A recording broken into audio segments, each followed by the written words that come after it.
¿Sabías que la biomecánica estudia los principios mecánicos aplicados al sistema musculoesquelético y su papel en los movimientos humanos? Por eso te doy la bienvenida a esta nueva clase del curso de Fisioterapia en Condiciones Neurológicas de Edutin Academy, donde conocerás en detalle cómo la biomecánica contribuye a comprender la eficiencia y el rendimiento en los movimientos, integrando conocimientos sobre la anatomía y fisiología. Empecemos. ¿Qué es la biomecánica? La biomecánica es la ciencia que estudia el movimiento de los organismos biológicos. Se enfoca en comprender cómo se generan y transmiten las fuerzas en nuestro cuerpo durante el movimiento. En este contexto, la biomecánica es clave para analizar y mejorar la técnica, optimizar el rendimiento y prevenir lesiones. Componentes dentro de la biomecánica se encuentran dos conceptos fundamentales: la cinética y la cinemática. La cinética se define como el estudio de las fuerzas que actúan sobre los cuerpos humanos, mientras que la cinemática se centra en el análisis de los movimientos del cuerpo. En relación a la biomecánica del movimiento humano, existen 5 componentes esenciales: el movimiento, la fuerza, el momento, las palancas y el equilibrio. A continuación conoceremos cada uno. El movimiento como primer componente se refiere al cambio de posición de un cuerpo u objeto en un espacio y tiempo determinado. La velocidad y la aceleración forman parte del movimiento y se evidencian en actividades cotidianas, como por ejemplo, cuando lanzamos la pelota, aplicamos una fuerza inicial hacia arriba que le da una velocidad inicial. A partir de ese momento, la pelota está sujeta a la fuerza gravitacional que actúa hacia abajo. Esta fuerza hace que la pelota experimente un movimiento de forma en parábola. La fuerza, por su parte, es la capacidad que permite al cuerpo oponerse a una resistencia o ejercer una presión mediante la tensión muscular. Por ejemplo, cuando ejercemos fuerzas en la vida cotidiana al empujar un objeto. Imagina que estás empujando un carro que se encuentra detenido. Cuando apliques una fuerza sobre el carro, estás ejerciendo una presión contra él en una dirección determinada. Esta fuerza es la responsable de cambiar el estado de reposo del carro y ponerlo en movimiento. Ahora te hablaré del componente 3, el momento.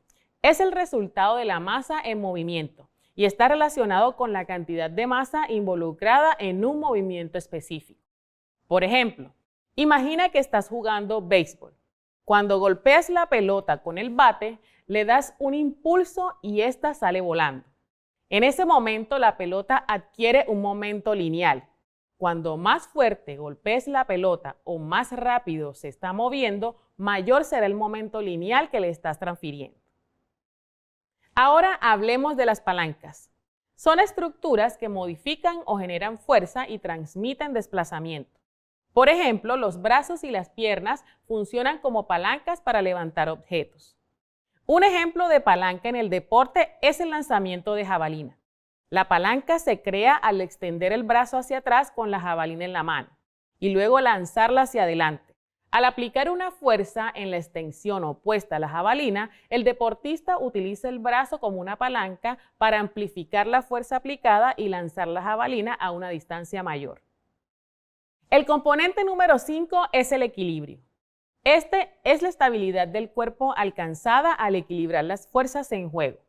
La alineación del centro de gravedad del cuerpo sobre las bases de apoyo es un principio clave para mantener un equilibrio, siendo este aspecto relevante en la práctica de diversos deportes y ejercicios. Por ejemplo, el yoga. Ahora te hablaré del aparato locomotor, también conocido como el sistema musculoesquelético. Este es el responsable de brindar soporte, estabilidad y movilidad al cuerpo, permitiendo realizar actividades físicas, mantener el equilibrio y realizar diferentes tipos de movimientos. Este aparato se compone del sistema osteoarticular y el sistema muscular. Es decir, los componentes fundamentales del sistema locomotor son los músculos, los huesos y las articulaciones. A continuación conoceremos cada uno de ellos. Los músculos son tejidos especializados capaces de generar fuerza y permitir el movimiento al contraerse y relajarse. El cuerpo humano cuenta con más de 600 músculos que se extienden en todo el cuerpo. Están formados por fibras musculares que se organizan en fascículos y se unen a los huesos a través de los tendones. Los músculos pueden ser esqueléticos, lisos y músculo cardíaco. Los músculos esqueléticos, también conocidos como voluntarios, son responsables del movimiento consciente y están bajo el control del sistema nervioso. Por otro lado, los músculos lisos son involuntarios y se encuentran en las paredes de los órganos internos, mientras que el músculo cardíaco también es involuntario, pero este se encuentra solo en el corazón. Los huesos, por su parte, conforman el armazón estructural del cuerpo y ofrecen protección a los órganos vitales. Hay un total de 206 huesos en el cuerpo humano, que se dividen en diferentes categorías como huesos largos, huesos cortos, planos e irregulares. Además de brindar soporte, los huesos son fundamentales en la producción de células sanguíneas en la médula ósea y actúan como reservorio de minerales como el calcio y el fósforo. Ahora hablaremos de las articulaciones. Estas son estructuras que permiten la unión de dos o más huesos. Las articulaciones están formadas por cartílago articular, ligamentos, tendones, membrana sinovial, líquido sinovial, cápsula fibrosa y cavidad articular. Estos componentes contribuyen a su estabilidad, lubricación y amortiguación. Dependiendo del tipo de articulación, se permite un rango de movimiento específico. ¿Sabías que nuestro aparato locomotor se compone de 3 tipos de articulaciones y que algunas de ellas son fijas o inmóviles? Estas son sinartrosis y móviles. Las anfiartrosis son semimóviles y las diartrosis son móviles. Ahora que conocemos sobre la anatomía y fisiología del aparato locomotor, es momento de profundizar y abordar el movimiento en el ser humano. El movimiento en el ser humano es posible gracias a la acción coordinada de los músculos y las articulaciones, permitiendo que el cuerpo realice diversos tipos de movimientos. Esto se produce mediante la contracción y relajación de los músculos en diferentes combinaciones y direcciones. Asimismo, como se mencionó anteriormente, el sistema nervioso desempeña un papel fundamental en la regulación y control de los movimientos al enviar señales a los músculos para iniciar, detener, ajustar la velocidad y la fuerza. Hagamos una pequeña pausa de lo que hemos visto hasta el momento de esta clase. En resumen, la biomecánica del cuerpo se refiere al estudio de cómo funcionan los diferentes sistemas del cuerpo, como los huesos, los músculos y las articulaciones en relación con el movimiento y la fuerza. La biomecánica utiliza principios de la física tales como el movimiento, la fuerza, el momento, la palanca, el equilibrio, para analizar y comprender cómo se produce y se controlan los movimientos del cuerpo. El aparato locomotor es el responsable de brindar soporte, estabilidad y movilidad al cuerpo, permitiendo realizar actividades físicas, mantener el equilibrio y realizar diferentes tipos de movimientos. El aparato locomotor se compone del sistema osteoarticular y el sistema muscular. Ahora hablaremos de los planos y ejes de movimiento en el aparato locomotor. Los planos son superficies imaginarias que dividen el cuerpo en secciones para describir los movimientos del cuerpo humano en 3 dimensiones. Los principales planos son plano sagital,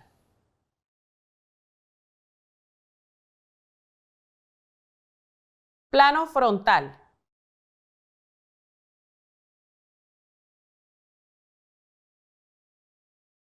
y por último el plano transversal.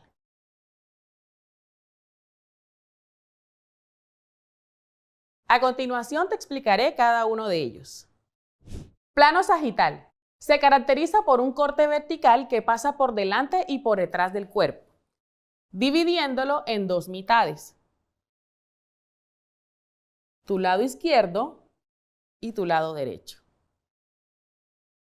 Plano frontal.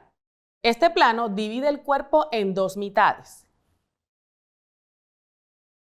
dibujando una línea imaginaria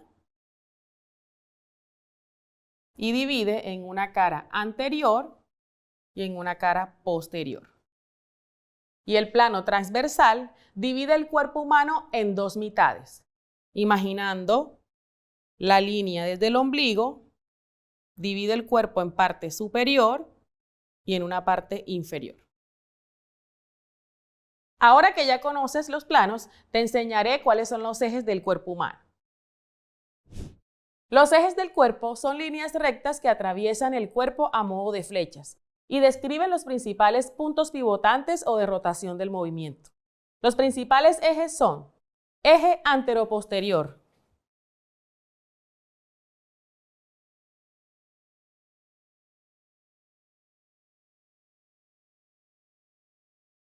eje vertical o longitudinal,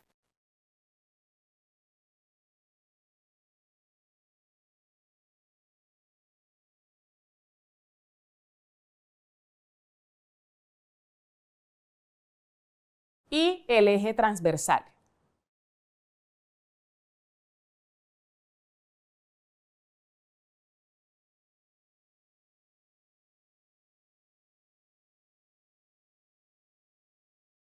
Veamos de qué se trata cada uno.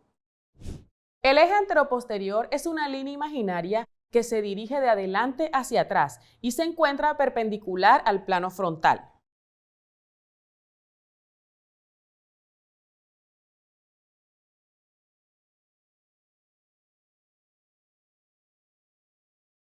Cada uno de los planos del cuerpo tiene un eje asociado que pasa perpendicularmente a través del cuerpo.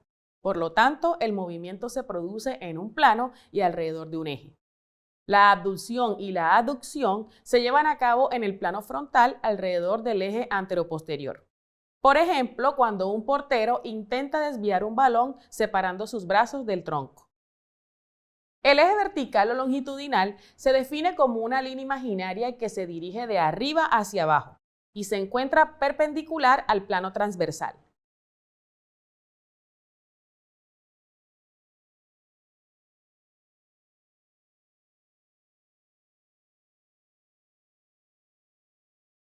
La rotación se desarrolla en un plano transversal alrededor de un eje vertical. Por ejemplo, cuando realizamos movimientos articulares con la articulación del hombro, que es capaz de generar movimientos de 360 grados. Por último, tenemos el eje transversal, que es una línea imaginaria que se dirige de un lado a otro y se encuentra perpendicular al plano sagital.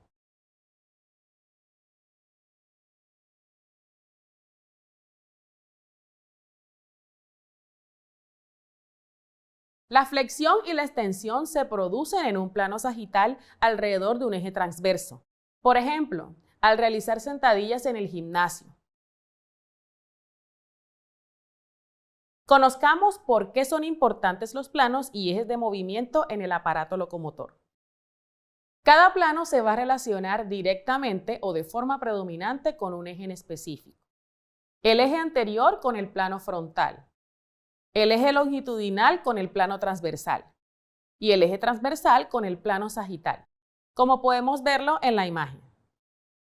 A pesar de que cada plano tiene una relación con movimientos concretos, en la práctica se pueden dar diferentes movimientos en diferentes planos, aunque siempre existe un plano dominante. Esto quiere decir que los conceptos abordados anteriormente no son excluyentes el uno del otro, ni deben individualizarse, sino por el contrario, al integrar todos los conocimientos, esto nos va a permitir ubicar, tener la capacidad de describir y delimitar.